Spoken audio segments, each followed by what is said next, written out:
Alors, bonjour à tous, merci d'être présents. Je vais très rapidement vous présenter. Donc, Eleda Robo, je suis maître de conférence en mathématiques appliquées, plus particulièrement en didactique des mathématiques, à l'Université de Montpellier. Donc, ce que je vais vous présenter aujourd'hui, c'est une partie de mon travail de thèse. Et il s'agit ici d'une présentation purement méthodologique. Il s'agit d'un outil méthodologique. Alors, cette communication, je la fais avec mes collègues Antoine Delcroix et Rodika Ninkai qui ne peuvent être présents ici avec nous. Donc, dans le cadre de cette présentation, nous allons vous exposer une adaptation du Pedagogical Content Knowledge qui permettra, dans des territoires pluriculturels et plurilingues, d'analyser des pratiques enseignantes. C'est une adaptation qui émerge d'un travail de recherche plus large sur l'étude comparative de pratiques enseignantes dans le domaine de l'espace et de la géométrie en Polynésie française et en Guyane française. Donc, nous restons dans la continuité de la conférence qui a eu lieu précédemment, donc dans le domaine des mathématiques et plus particulièrement en géométrie. Il s'agit ici donc d'une présentation de type méthodologique. À cet effet, notre présentation se déroulera en 4 temps: le cadre de la recherche, les 2 territoires, la construction du modèle reposant sur les piliers théoriques de la contextualisation didactique et du PCK. Nous mettrons alors à l'œuvre ce modèle à partir d'un corpus de recherche issu d'un travail de thèse doctorale. Et enfin, nous aborderons les intérêts, limites et perspectives de ce modèle. En premier lieu, le cadre de la recherche. Cette étude émerge de la confrontation en tant que formatrice en mathématiques au sein de structures de formation des enseignants de l'outre-mer français, à savoir la Polynésie française et la Guyane française. L'étude des contextes géographiques, démographiques, historiques, socioculturels, linguistiques, institutionnels et éducatifs a fait émerger aussi bien des différences que des similitudes vis-à-vis de ces 2 territoires. Sur le plan géographique, la Polynésie française, territoire insulaire du Pacifique Sud, s'étend sur une surface aussi vaste que l'Europe. La Guyane française, seul territoire continental de l'outre-mer français, a une superficie qui représente 1/6 de la France hexagonale, l'équivalent du Portugal. Il s'agit de territoires où des populations du même ordre, qui ont des populations du même ordre, avec des zones regroupant près de 90% des populations et des zones peu peuplées et éloignées ou isolées. Ces populations sont différentes dans leur composition puisque c'est près de 84% des habitants qui sont nés en Polynésie, alors qu'en Guyane, 1/3 de la population est de nationalité étrangère. Il s'agit de territoires plurilingues. Pas moins de 7 langues régionales cohabitent en Polynésie française. Cependant, la grande partie des enfants, surtout à Tahiti, ne parlent pas la langue polynésienne. En Guyane, c'est plus de 40 langues et 40% des enfants d'une dizaine d'années parlent au moins 3 langues. Cependant, sur ce territoire, avant d'être scolarisés, 3/4 des enfants ne parlent pas le français. Ces territoires, de par leur histoire, sont pluriculturels. En particulier, ils possèdent des éléments dont les références aux formes géométriques nous interpellent. En Polynésie française, on peut citer le tatouage polynésien ou les sculptures tiki, issues des peuples autochtones maoris. Concernant ces aspects en Guyane, on peut citer des peuples amérindiens, les Celtes de Casse, des Noirs marrons, des dessins d'Artembe qui ornent les pirogues et les ustensiles de la vie quotidienne, ou encore la maison traditionnelle créole. Tous ces éléments sont autant de références aux formes géométriques qui pourraient être utilisées en situation didactique. Les formes, les figures géométriques, cercles, carrés, rectangles, triangles, les transformations géométriques, mais aussi des notions en rapport avec les grandeurs et les mesures. Ces contextes plurilingues et pluriculturels amènent les territoires à définir des priorités communes en matière d'éducation. Il s'agit de la valorisation des langues régionales et du plurilinguisme et d'adaptation pédagogique ancrée sur les réalités socioculturelles des territoires. De plus, contrairement à la Guyane française, la Polynésie française, en tant que collectivité d'outre-mer autonome, a la responsabilité de l'enseignement primaire et à cet égard, la possibilité de définir des programmes spécifiques d'enseignement. Cependant, en mathématiques, le choix est majoritairement fait d'appliquer les programmes nationaux avec cependant quelques adaptations.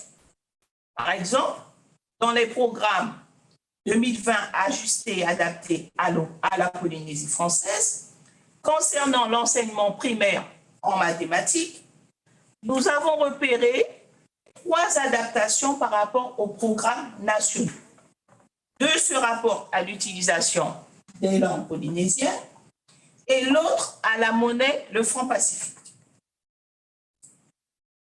Nous nous intéressons aux éléments contextuels intervenant dans la pratique enseignante afin d'adapter la formation au contexte particulier de ces territoires. La question centrale ici est de savoir comment analyser les pratiques enseignantes, c'est-à-dire comment analyser les pratiques de contextualisation didactique. Quel outil pour analyser ces pratiques, qu'elles soient effectifs ou déclarés. À ce sujet, notre ancrage théorique est constitué de 2 piliers, la contextualisation didactique et le pedagogical content knowledge. Vous pardonnerez l'accent. À partir du macrosystème des pratiques enseignantes dans leur contexte défini par Sauvage et Tupin, nous parlerons de la contextualisation microsituationnelle lorsque l'enseignant fait des adaptations en fonction de l'environnement immédiat de l'élève, à savoir l'élève lui-même, la classe, la cour de récréation. En second, la contextualisation micro-périphérique lorsque l'enseignant fait des adaptations de son enseignement en fonction du contexte environnant l'élève, à savoir l'établissement, la famille, le contexte socio-culturel. Troisième cas donc, la contextualisation mésorégionale lorsque l'enseignant fait des adaptations de son enseignement en fonction des attentes institutionnelles pour répondre, par exemple, aux attentes des programmes d'enseignement ou aux politiques linguistiques et éducatives des territoires. Et enfin, nous définissons la contextualisation macro-nationale lorsque l'enseignant fait des adaptations en fonction des attentes de la société sur un plan national. C'est ainsi que nous définissons la contextualisation didactique. Concernant le second axe théorique, le pedagogical content knowledge, littéralement la connaissance pédagogique du contenu. C'est un concept qui est né aux États-Unis au début des années 80 dans un contexte de réflexion et de recherche sur la formation des enseignants initié par Schulman et son équipe et qui catégorise les savoirs des enseignants en 3 puis 7 catégories de connaissances. Par la suite, ces catégories de connaissances seront repris, enrichis par Tamir Samir, ici, dans son modèle, il est important de souligner qu'il y a, d'une part, la connaissance de l'apprentissage relatif au savoir théorique et d'autre part, la connaissance de l'apprentissage relatif au savoir pratique. Donc, nous avons ces deux volets. Autre modèle, dans le modèle de Grossman, le PCK est au centre des différentes connaissances professionnelles de l'enseignant. Plus tard, vient également le modèle de Maxson, Tragic et Bosco, qui vont introduire les conceptions. C'est ainsi que ce modèle se présente. Il est composé de 4 composants.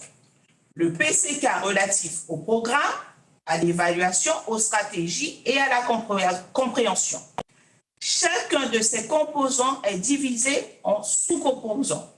À titre d'exemple, le PCK relatif aux stratégies de l'enseignant se rapporte à la connaissance que celui-ci a des stratégies générales qui sont utilisables, ainsi que des stratégies spécifiques permettant de surmonter les difficultés d'apprentissage des élèves.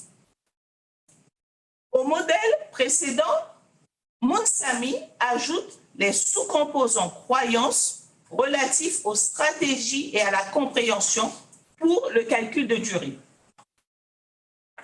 Pour notre part, nous avons repris les composants PCK de Monsami auxquels nous avons ajouté des sous-composants croyances pour les PCK, programme, évaluation, et également nous avons ajouté un PCK signature issue de la pédagogie de signature de Schulman.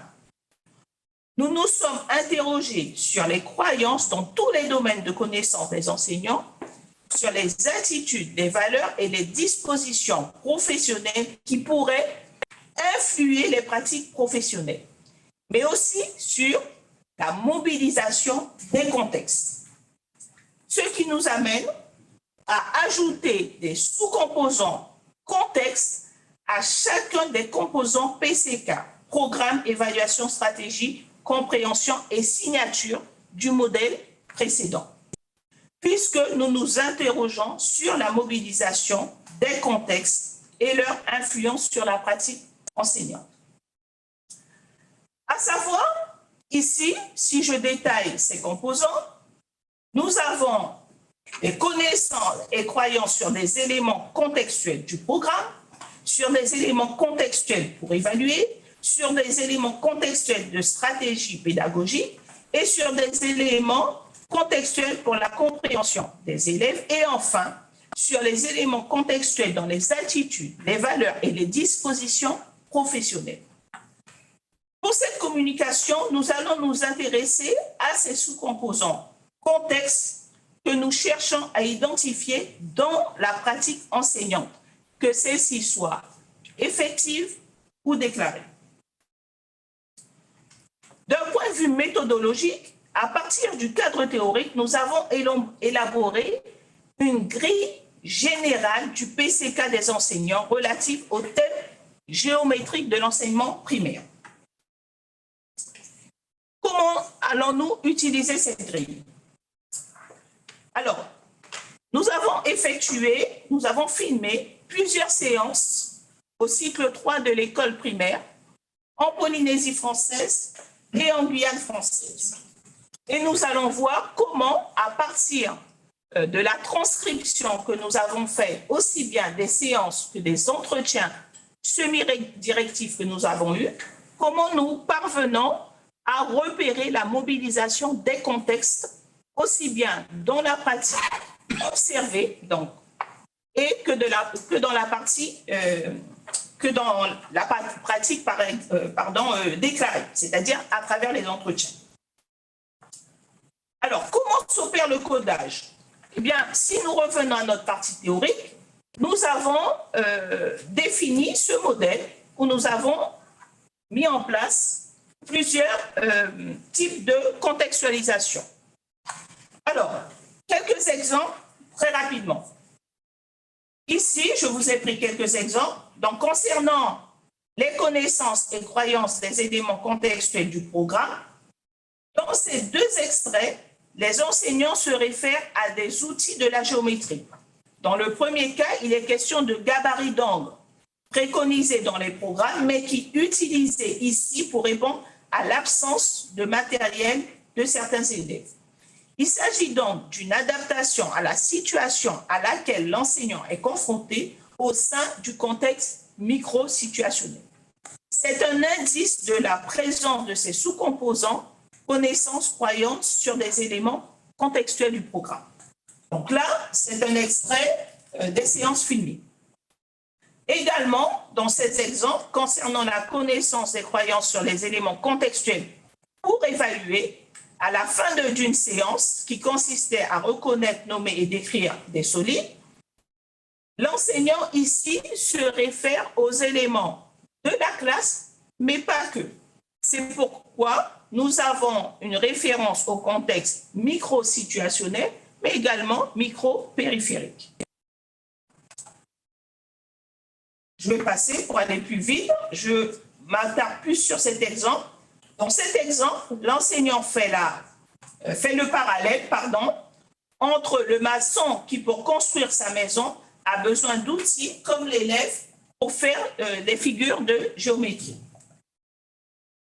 Nous avons ici des extraits du verbatim.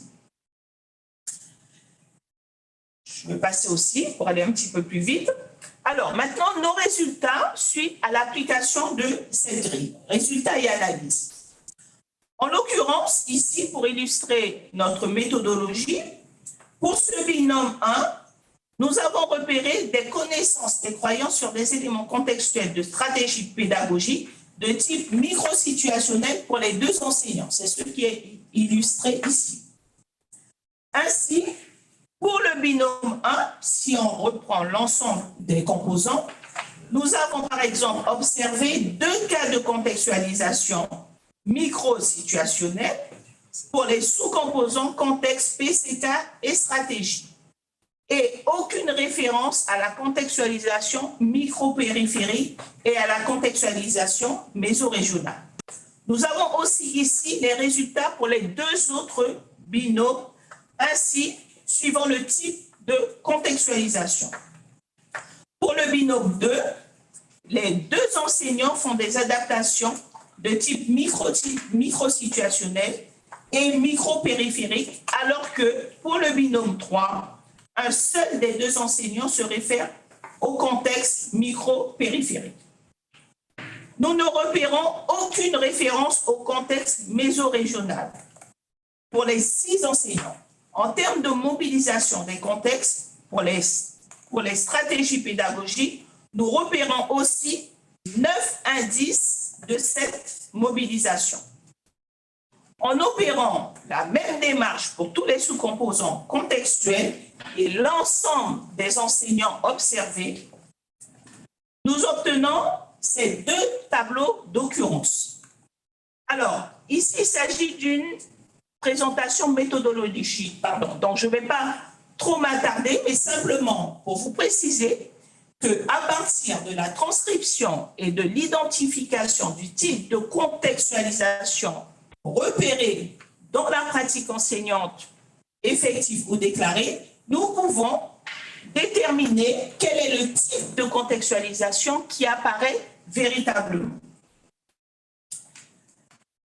Alors, à partir de ça, plusieurs constats. Je reviens un petit peu en arrière. Plusieurs constats. Il apparaît que la contextualisation des enseignements s'opère dans toutes les catégories de connaissances et de croyances, programme, évaluation, stratégie et compréhension, et de manière assez équilibrée.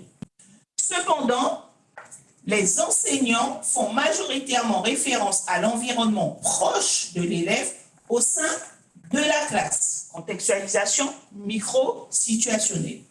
La contextualisation mésorégionale est peu présente et s'exprime uniquement lors des entretiens en termes de croyances et non repérable dans l'action en situation didactique, c'est-à-dire la référence notamment aux langues régionales. La contextualisation s'opère principalement par le recours aux artefacts, notamment en rapport avec la géométrie. Alors, pardon. Alors, ce que nous pouvons tirer de ça, c'est que les références au contexte socio-culturel sont peu présentes.